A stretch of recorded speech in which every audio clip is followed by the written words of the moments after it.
Je tiens à féliciter Maroc Industrie pour cette initiative et pour la constance dans la tenue de ce type de rencontre, combien importante pour accompagner un peu la dynamique et la vision globale du développement industriel dans notre pays.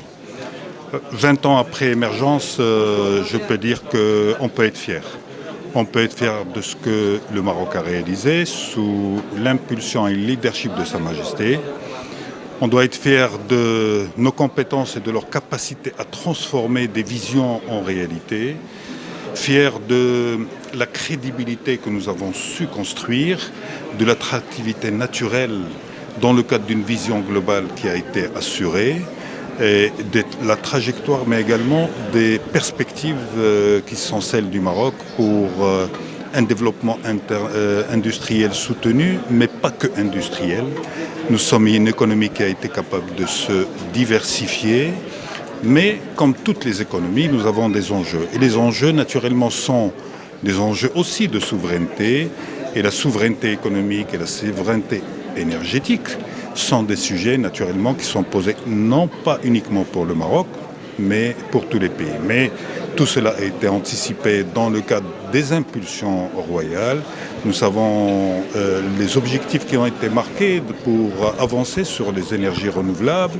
Aujourd'hui, nous parlons de l'hydrogène vert, nous parlons de beaucoup de choses. Et donc, ça veut dire que ces questions-là, qui touchent un développement souverain de notre pays et qui peut assurer cette souveraineté combien chère à notre roi pour notre pays, sont des ingrédients qui sont transformés en politique et en stratégie et en action dans le cadre de la cohérence.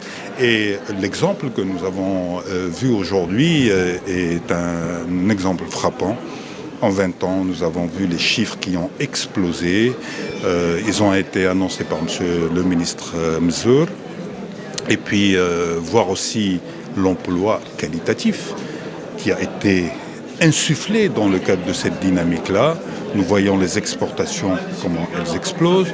Nous voyons l'attractivité de l'investissement et l'intérêt des grands constructeurs automobiles, mais pas que.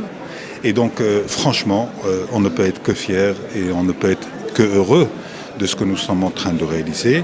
Maintenant, nous sommes un pays également qui est en compétition. Nous avons des défis à relever, des défis très importants. Et je pense que tout en continuant à agir et avancer, nous devons également regarder là où nous pouvons enrichir encore plus notre parcours pays et également fortifier notre capacité à faire face à tous les chocs qui peuvent exister dans le monde. Nous avons un premier objectif qui est celui de 2030 avec la Coupe du Monde. Je pense et je suis sûr que ça va être un événement plus que réussi parce qu'il y a une adhésion populaire, il y a une adhésion nationale et il y a une volonté de bien faire. Maintenant, il faut aussi qu'on le transforme parce que c'est un événement, mais il faut que toute la population et tous les intervenants puissent en profiter pour être fiers eux-mêmes et pour sentir que ça apporte quelque chose pour eux. Donc, beaucoup de belles choses. Et en tant que Marocain et en tant qu'ancien responsable, je ne peux être que fier.